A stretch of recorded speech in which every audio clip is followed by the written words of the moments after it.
اعوذ باللہ من الشیطان الرجیم بسم اللہ الرحمن الرحیم وبالوالدین احسانا صدق اللہ العلی العظیم۔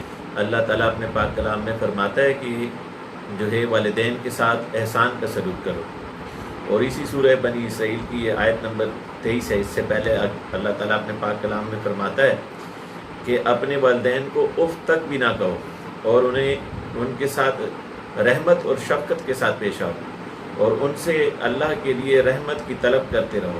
جب ان کو بڑھاپے میں پاؤ تو ان کے لیے اللہ سے رحمت کی طلب کرتے رہو۔ والدین بڑی تکلیفیں اور مشقت اٹھا کے بچے کو پیدا ہونے کی تکلیف بھی برداشت ہوتی ہے، ماں کو پیٹ میں رکھنے کی تکلیف، جننے کی تکلیف، اور باپ کو یہ تمام ماجرا معاملہ صبر کے ساتھ برداشت کرنے، انتظار کرنے۔ پھر بچوں کو بڑھانے کا ایک اور بڑا کرنے کا اور تربیت کرنے کا ایک عظیم سلسلہ ہوتا ہے، ایک بہت بڑا پیریڈ ہے، عرصہ ہے، جس عرصے کے اندر والدین نے بچوں کی تربیت کرنی ہوتی ہے، ان کی بڑھوتری کے لیے، ان کی بڑھائی کے لیے، کہ وہ بڑے ہو جائیں، معاشرے میں کچھ کرنے کے قابل ہو جائیں، اس کے لیے کام کرنا ہوتا ہے۔ والدین اپنی زندگی کا بڑا حصہ بچوں کی تربیت میں لگا دیتے ہیں۔ جب ایک گھر میں بچے پیدا ہو جاتے ہیں تو پھر والدین کی ساری زندگی ان کے بچوں کے ارد گرد گھومتی رہتی ہے۔ بچوں کی پڑھائی کا مسئلہ، بچوں کی خوراک کا مسئلہ، بچوں کو کھلونے دلانے کا مسئلہ، بچوں کو گھمانے کا مسئلہ، بچوں کی تربیت کا مسئلہ، بچوں کی شادی کا مسئلہ۔ والدین کی ساری زندگی اپنے بچوں کی فلاح و بہبود کے گرد جو ہے وہ گھومنا شروع ہو جاتی ہے۔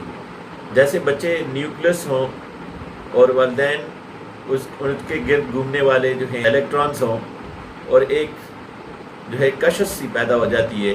والدین اپنے بچے کے لیے ہر انداز سے اور ہر موقع پر اس کی حفاظت اور اس کی تربیت کے لیے پیش ہوتے ہیں۔ اتنی محبت کرنے والدین کا اگر حقوق نہ ادا کیے جائیں، اور اگر بچے ان کے بوڑھے ہونے پر ان کے ساتھ شفقت کا سلوک نہ کریں، دنیا کا کوئی ایسا معاشرہ نہیں جس معاشرے میں ایسے شخص کو اچھا دیکھا جاتا ہو۔ فی زمانہ البتہ حالات ایسے ہو گئے ہیں، نفس نفسی اتنی زیادہ ہو گئی ہے، مغرب کے اندر یہ بیماری اب ہمارے اندر بھی آ رہی ہے کہ والدین بوڑھے ہو جائیں تو ان کو بوجھ سمجھنا شروع کر دیتے ہیں۔ کچھ لوگ تو ان کو اولڈ ہاؤسز میں جمع کرنا شروع کر دیتے ہیں۔ یہ بڑی معیوب بات ہے، دینی لحاظ سے بھی، معاشرتی لحاظ سے بھی، ثقافتی اور روایات کے حساب سے بھی۔ ایک مسلمان معاشرے کے اندر والدین کا بہت بڑا مقام ہے، اور سب سے پہلے مومن کو اس بات کا عقیدہ ہونا چاہیے کہ رازق حقیقی صرف اللہ کی ذات ہے۔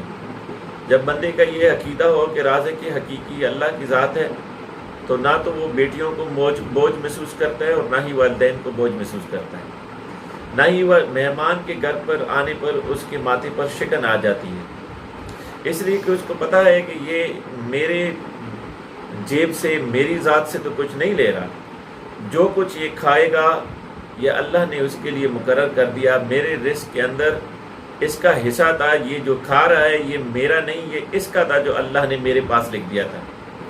جب مومن کا یہ عقیدہ ہو جاتا ہے تو اس کو کوئی بھی بوجھ نظر نہیں آتا، لیکن آج کل والدین کو بوجھ سمجھا جانے لگا ہے۔ والدین کے بارے میں اللہ کے حبیب علیہ السلام فرماتے ہیں، والدین کی ناراضگی میں اللہ کی ناراضگی ہے، اور والدین کی رضا میں اللہ کی رضا ہے۔